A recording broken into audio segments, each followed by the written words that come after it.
Hello, everyone. Welcome to the Ice Cold Takes podcast. I'm your host, Joey DeMeglio.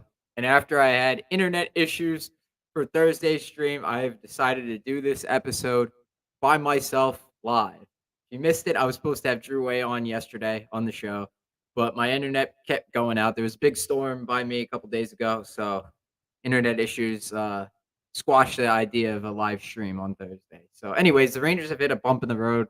Three straight losses for the first time all season. I have a lot of things to say, so let's get right into it.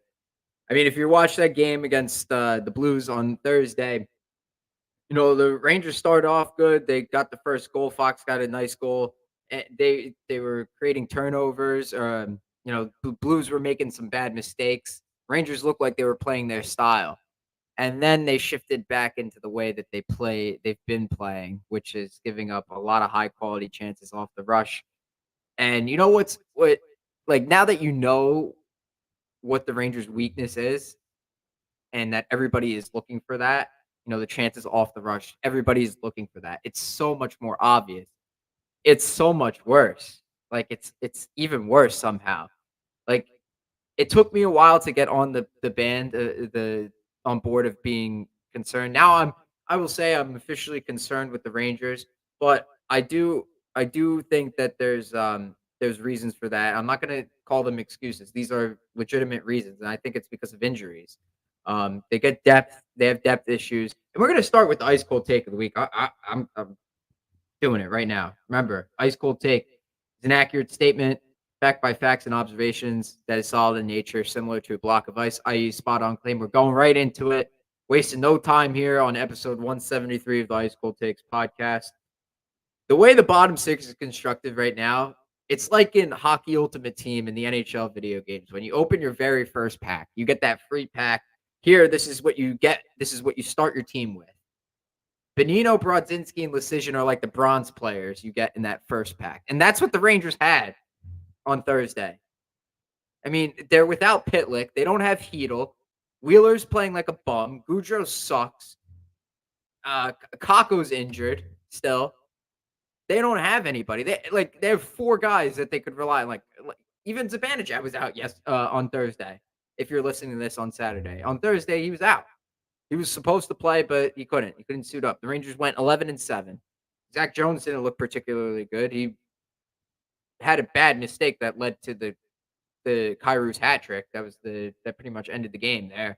Um, the one thing, though that I will be optimistic D here is that the Rangers have been generating a lot of scoring chances at even strength at 5-on-5. And I really can't think of another time where the Rangers played offense like this, honestly. Like, yeah, they're sacrificing a lot, like they pinch up and they're playing down in these games, but they're getting a lot of chances. I think the Rangers need to find a way to maintain as much offense they're generating right now. As much offense as they're generating right now, they need to keep that while improving the defense. The high danger chances off the rush that has to absolutely stop. They need to stop that. They're playing down in these games, right? The last three games they were trailing. Montreal, they're down 3-0. Vancouver, they were down the entire game after they went up 1-0. And then in St. Louis, the Kyrou scores two, right? In the first period, you go down 2-1. Then they get another power play goal in the second period. 32nd ranked power play, by the way. And, penalty kill really didn't do a good job there either. I mean, I guess Sam Rosen kind of put the jinx on the Rangers, but you got to be better than that. You can't allow two power play goals in the same game to the 32nd ranked power play unit in the league. That's not good. But they're playing down in these games, so you see forwards getting too deep, leading the rush chances against. I noticed last night, Panarin. Panarin did that. It didn't really come. It didn't translate to a goal, but it turned into like a really good opportunity for St. Louis. And then Lecision too. I don't know why Jake Lecision of all people is pinching. Like on that pass from Jones to the defenseman for the one timer, where it was very clearly like he wasn't going to be able to get that shot off. I've never seen more of a clear breakaway than that. The Rangers got to tighten that up. Like that's like I said, um it's even worse now that you're looking for it. And the other thing, I had another ice cold take actually. I have two this week. So I tweeted something last night, and if you go back to the 21-22 season, right? The Rangers were like a one or two dimensional team. They get big saves from Shesterkin. Most of the game was played in their end. They get a key power play, and Kreider gets a deflection, or Fox makes a great play. Zibanejad with the one timer. The power play comes to special teams and goaltending. Two dimensions right there. The other team in those games was dominating possession, right? Shesterkin was out of his mind that year. He had to be if the Rangers were going to be good, right? Like the Rangers made the Eastern Conference Finals solely because of Shesterkin. They didn't have him, they would be competing for a lottery pick. He won them a lot of those games. I would say well over 50% of those games, Shesterkin won them. Like he was the most important contributor, most important player on that team. Think about the other teams that they played that lost to the Rangers. Dominate possession, chances at 5-on-5. They got goalied and they gave up a few power play goals, took a few bad penalties, high danger chances, right? Like one and done opportunities, like really good opportunities. That's what I feel like the Rangers are at now. I think the Rangers are that team. They're on the other end of where they were. And it sucks. It sucks because they were on the receiving end, right, of that, and we all wanted the Rangers, to be a dominant 5-on-5 team. Well, they are getting the majority of these chances. However, these opportunities they're giving up are way too loud. They are so loud that they are echoing still at this moment, right now. They're echoing. That's what Laviolette calls them, loud chances. Like they're very noticeable and they need to fix it. They need to fix it. Let's go through some of these comments here. Um, Matt says, yes, they have injuries. However, I just don't trust this core. They have failed on multiple occasions. They have another early playoff exit. They should retool and break up this core. Okay. Okay. Another playoff exit, early playoff exit. Yeah. Okay. I think that's a valid point there. I wouldn't say break it up right now, right at this very moment. Chris Drury needs to make trades. Bottom line, he needs to make a trade like almost immediately, like right now. And I think the first move has to be like a Vetrano type trade where you trade like a late round pick for a guy like that. And there's players that you could acquire. There's players out there. I was already looking. Pierre-Edouard Bellemare from Seattle. He's one. Although he's injured, he broke his leg and he's still recovering. I think he's a couple weeks away from returning. And then there's Alexander Wenberg from Seattle as well. Also Craig Smith, Nicholas Aube-Kubel. The Rangers have to improve that bottom six. You cannot keep relying on Benino on the third line. Wheeler he's not a first line player, and he's certainly not a fourth line player. So you got to figure out something there. And that to me, I think the Rangers can go after someone like Jordan Eberle. Hedo's probably not coming back for the rest of the season until the playoffs at least. So you could use his LTIR money as the cap space, right? You could go out and get a more expensive forward. So Eberle's got, I think, $4 or $5 million on his contract. There's 1 year left. That would be perfect right winger, I think, for the Rangers. So when everybody's healthy, you have down the middle, you would have Zibanejad, Trocheck. Actually, I should say Trocheck first because that Panarin, Trocheck, Lafreniere line is pretty much the top line. The Zibanejad is not playing like a top center right now. Panarin, Trocheck, Lafreniere. So down the middle, Trocheck, Zibanejad, and then Hedel. On the right side, you would have like Kakko when he's healthy, then Lafreniere, and then Eberle. That is good. Like that to me, it's like, all right, other teams are going to look at that or you could switch Eberle and Kakko. Other teams are going to look at that though and be like, okay, we have to defend three lines here, three scoring lines. And then you move VZ and Cooley down to the fourth line. That's or you could mix and match there. If you get another bottom six forward, you could put VZ and Cooley down there on the fourth line. Like let's say you get Aube-Kubel too, then you could have him with Hedel and Eberle on the third line. That is a good looking third line. Certainly better than what the Rangers are rolling out there now. Right now, I believe they have with Pitlick out of the lineup, it's like Goudreau. It was all messed up last night too, so I don't even know what it was. Lecision was on the line. Pretty crazy. Let's go through here. Kreider and Truba are the two guys they should look to move if they want to retool since their no move clauses soften up a little bit. I don't know. I see what you're saying, Matt, but I don't think Drury is going to do that, especially not Kreider. Um, the guy is he's having another good season this year. It's just the way the salary cap is constructed in the NHL. It's ridiculous. It's really bad. Like you sign these players that you value, right? And then all of a sudden you just run out of space. Like the NHL is not like the NFL, so it's not they're not able to turn out that much money. Call me crazy as well. Maybe they look to move Igor depending what is on his contract and what they could get back in a trade. I would disagree with that. I wouldn't do that at all. Like your window is until Shesterkin's contract is up right now. I don't think the Rangers are going giving up right now. They can't. Like they've come too far. They're still in first place in the division, so you can hang your hat on that.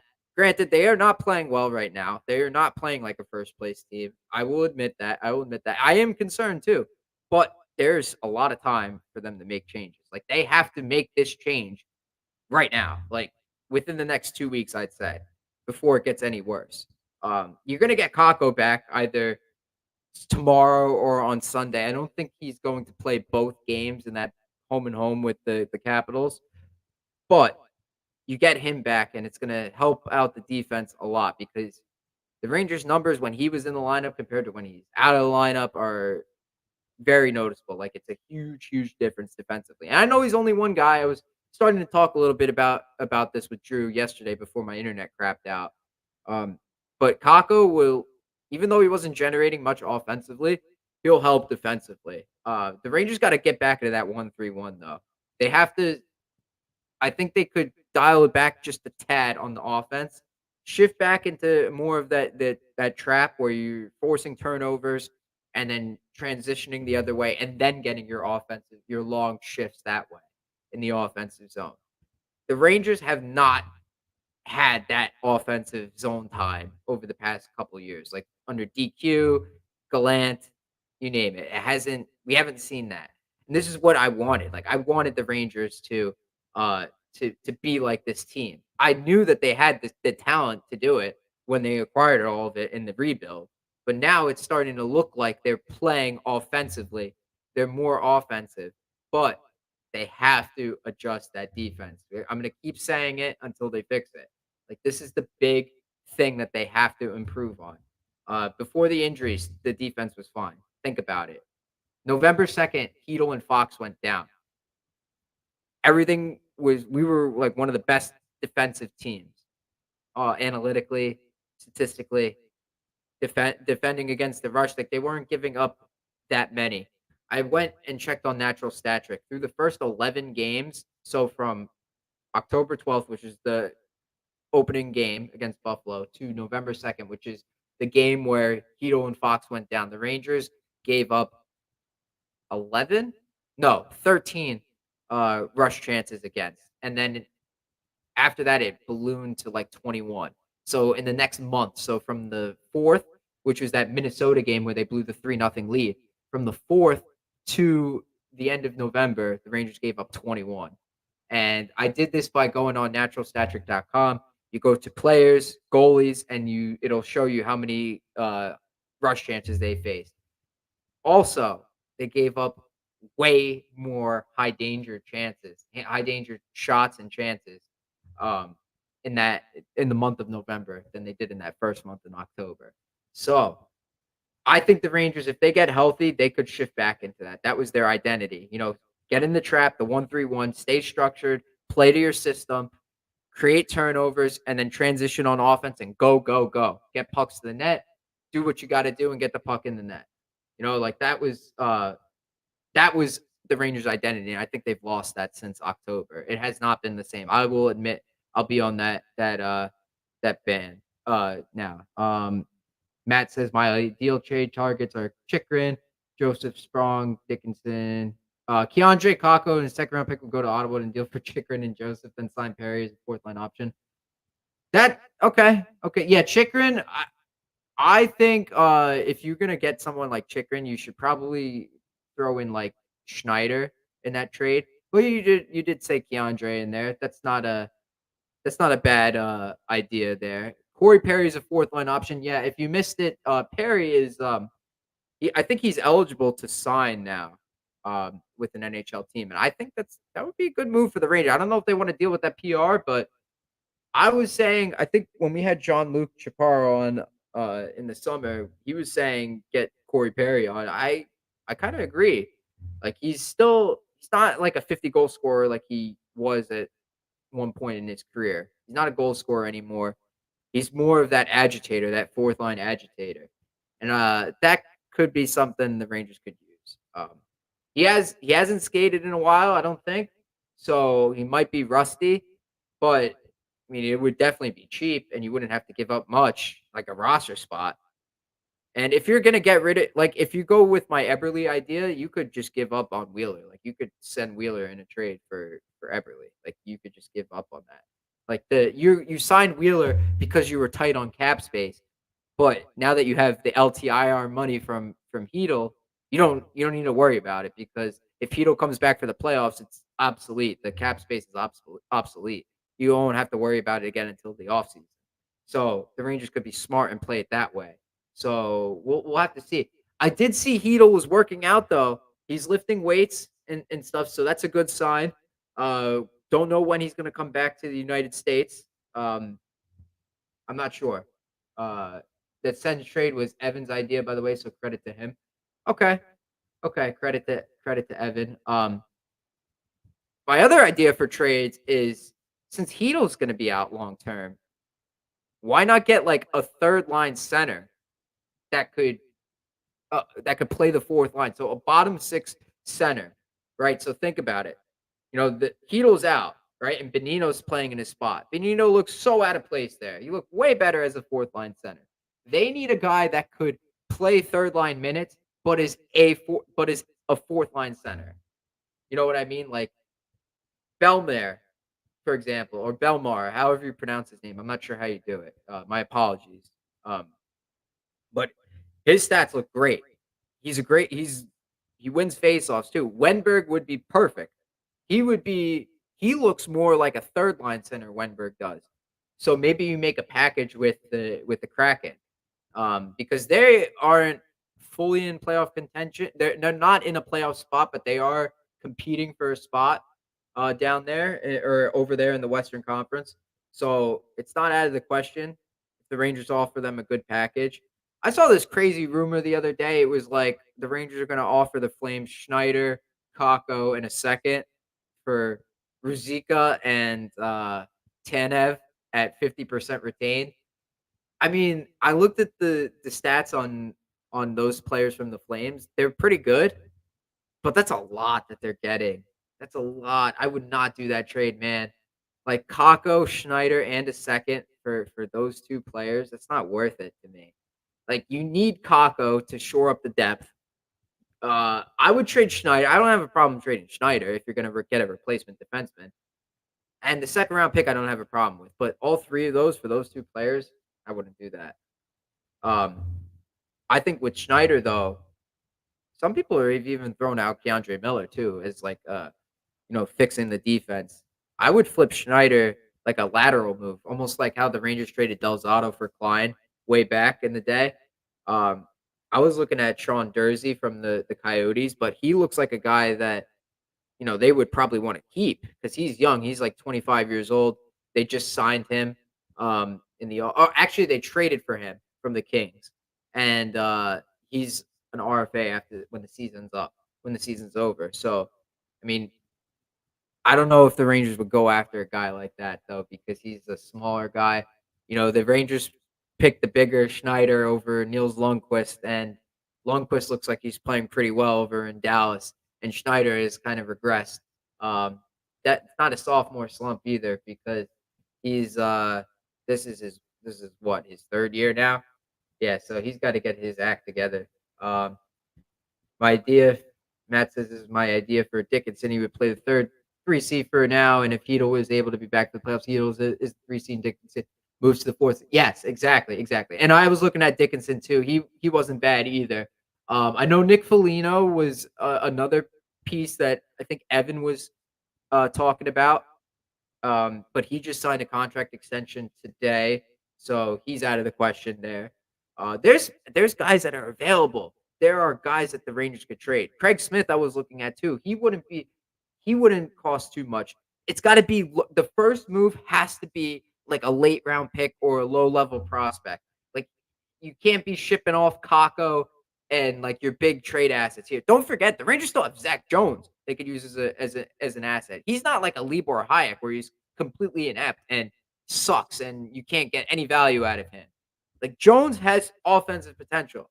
A rebuilding team could use that. You could trade him to like Ottawa, for example, for Matthew Joseph.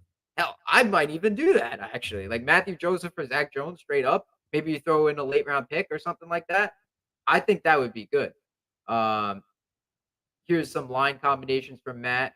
Daniel Sprong is another guy that they could get. He's an analytical mastermind. They love him over there in the analytics community. Kreider, Mika Sprong, Panarin, Trocheck, Lafreniere, Cooley, Heedle, Matthew Joseph, VZ, Dickinson, and Perry. Okay, so you're making one, two, three, four changes there. So no Goudreau, no Goudreau, no Benino, and no Wheeler. The scapegoats are gone. Yeah, I mean the Rangers, if they could find a way to get rid of Goudreau's contract, they should be all for that. Honestly, I think that's something that they're gonna have to do. The Coyotes aren't getting rid of Jersey. They're building, and he's one of their better D men. Yeah, I agree. I agree. I was just looking like around the league. I was looking at Cap Friendly to see who was a free agent at the end of the year, and his name popped up, and his stats look really, really good. That looks like a really good piece that the Coyotes have. Yeah, so like the depth issues are a huge problem for the Rangers right now. They're on thin ice. Like they don't have much. They're like I said in the beginning, they're playing with bronze level players. Not Goudreau. Benino is like your like 78 overall gold pack player. The Rangers like I played Hut in like NHL 14, right? Like that was when I played Hut the most. I played in like 21 and 20 and I think that was the last 21 was the last game I had, but after you get that opening pack, you start to fill in your lines, right? That's where, like back in NHL 14, that's where I would get my fast guys. I would get my Grabners, my Darren Helms, my Coglianos. I would get my fast, speedy wingers that could go and get the puck or whatever. I know it's not a video game, but you got to fill in the rest of your lineup, man. You can't just leave hacks and hosers and bums and AHL cannon fodder in the bottom six there. Like, what are you doing there? I know the Rangers just called bleed up. Um, Maybe he gets a crack in the lineup. You know, they could try Edstrom. They could try Edstrom again, bring some young blood up. Matt Rempe, that guy is huge. Like maybe he could do something. Lecision, letters, whatever you, Jacob, bunch of letters, however you want to call his name. He's not going to be doing much for you. The Rangers have to like just until a trade or a move is made or Kako comes back, they gotta hold tight, and it's gonna be really, really difficult for them to win games. But you know, that's a good thing that they won so many in the beginning. That's the beauty of it. And we're still early, so they don't need to be a President's Trophy winning team. I've already said that I don't want the Rangers to win the President's Trophy. I will gladly take like a division title here. I'll take second in the division. It will suck that they cough up the lead, yeah, but I don't see the Rangers as like oh, they're the best in the league. You know what I mean? Like I don't see them as a dominant Boston Bruins type team. They were on pace for like a 60 win season. That's hard to maintain.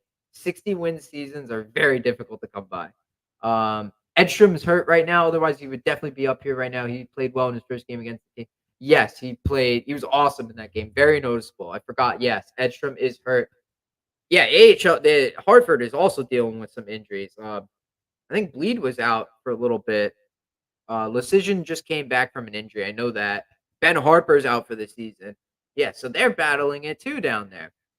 I think the Rangers can they could scratch through here. I think if they make a couple of trades, they got to go after depth pieces first. Then once you get a little bit closer to the deadline, then you can make your trade for your top line right winger. I think the Rangers could do that. I would hold off on Hampus Elias Lindholm. I was saying that a week or two ago that the Rangers might want to look into trading for a guy like that and have him be like a third line center, but that's an expensive pickup.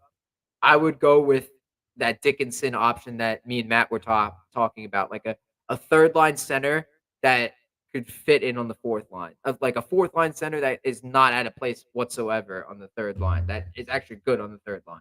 So like a Wenberg or a Dickinson, Craig Smith even, because he plays center too. Um, Belmare if he gets healthy, those are all good. Uh, I think I saw someone the other day was saying Justin Schultz on Seattle. Like they have a lot of players Seattle that the Rangers the Rangers could might want to pick up. Justin Schultz, Belmare, Eberle, Wenberg, like those are all guys. Like why don't you just throw them all in one deal, get rid of the salary cap, and we'll send like a bag of pucks there. The Rangers will cruise to a Stanley Cup victory. I'm kidding, but Cardio doesn't count. He's a traffic cone. Yeah, he's called up just to go up and down the ice. That's what a lot of these guys are doing. Like that's what Brodzinski is here for. Unfortunately, like I'm sure they're great guys. I'm sure he's a great dude, but like he's not noticeable. There's not much going on. It's you're just out there skating up and down. Like the only guys that are making an impact in the bottom six right now are Vesey and Cooley, and they're pretty much getting the promotions because Mika's out, Kako's out, Heedle's out. Like all these guys are injured. Uh, I will. I forgot that Kreider, Zibanejad, Cooley is supposed to be a thing until Zibanejad got hurt. So they were mixing and matching stuff all night. If Zibanejad is ready to go, I think he was sick. If he's ready to go for tomorrow afternoon's game, I would like to see Kreider, Zibanejad, Cooley. We'll see how it goes. Cooley's a physical presence. Not I don't look at him as much of a shooting threat, but you never know with the guy as young as him and that has skill. Like maybe he could throw a couple pucks on net. Maybe he gets lucky. Maybe it goes in. We'll see how it does in the short term. I don't mind that. I would much rather have Cooley up there than Wheeler because Wheeler has not really been doing much. He was producing offensively for a little bit, but he's tailed off and he's back to being the scapegoat that he's been pretty much the entire season. Uh, Rangers got work to do. Chris Drury's got to work the phones. Um, he's got to get started now, though. Like, if you go back and when did Vetrano get traded? So let's go back. I'm typing this in right now. Frank Vetrano, trade to the Rangers. So let's see. So trade history. Frank Vetrano, March 16th, of 2022. Was that a late trade deadline? I can't remember that. 2022 NHL trade deadline. We're going to find out right now. The trade deadline, 2022, loading, March 21st. Okay, so Drury actually waited a long time to pull the trigger on that trade. And then he made the trades for Copp, Mott, Braun, those guys, the day of the trade deadline. Then last year, I think the Rangers traded for Tarasenko in February, early February. So they got it like a month before the deadline of him getting used to like the Rangers system, and he looked more comfortable than like Kane did when he first got traded. So I think if the Rangers make the trade now, like within the next 2 weeks, you get the guy in the bottom six, get him used to the 1-3-1 or the system, however Laviolette plays. Then he's going to be more comfortable so that when the trade deadline comes, those all the games after the trade deadline are the ones that matter the most. Yeah, they all matter, but the ones after the trade deadline matter the most. 60 through 82, give or take, like 59, 60, 61, whatever game number it falls on at the trade deadline. Rangers have to make that move like sooner rather than later. If it's not in the next 2 weeks, early February, it's got to come. Like, and it's got to be that Vetrano type trade where it's like a fourth round pick. They could do it. There's guys available that are like low value, but high value to the Rangers, like high reward for the Rangers. They could do it. I'm February 9th was when Tarasenko and Mikula, yeah, right, Mikula. So that's another thing. The last two trade deadlines, Drury has gone out and acquired a big defenseman, a top six defenseman, a third pair defenseman for cheap. The first one was Justin Braun. He got it for a pick from the Flyers. Then he got Mikula in the throw in for to get thrown in the Tarasenko deal. So that one they didn't even give up that much either. It was like a first round pick and Hunter Skinner essentially, and then they sent Blade back, which was fine because we weren't really using him. Well, we were using him, he just wasn't effective. So that worked out for the Rangers. Even though the Tarasenko's didn't win anything here, he played well, but it's the timing of the trade that matters. You could do it by February 9th this year. Power to you. If you can make one or two trades by then, I'll be comfortable there. But until then, I'm gonna be concerned. I'm gonna be concerned with how the Rangers are playing defensively. Hopefully, Kako is able to go tomorrow. I want to see him play. I know he disappointed. I was disappointed in his offensive play. Defensively, not a lot happened. People are saying like it was low event hockey. They were holding Kreider, Zibanejad, Kako was holding other teams to low amounts of shots and chances. They were getting more chances than the other teams, but they weren't scoring. They only had like 2 goals at 5-on-5. Like when that line was out on the ice, they scored twice. That's it in like the 20 games that they played together. That's not good enough. They need to score more. They need to be like Panarin, Trocheck, Lafreniere. The Rangers cannot be a one-line team. They finally have a consistent 5-on-5 line. They need another one. They need two. And then the fourth line is just like an energy line. Like this is what the Rangers got to do. They have to piece it together. They could do it. I have hope. Optimistic D. We're going to wrap up this episode. Hope you guys enjoyed. Sorry about the internet issues on Thursday. We'll get Drew back in on next week hopefully. But until then, go Rangers and I'll see you guys next time.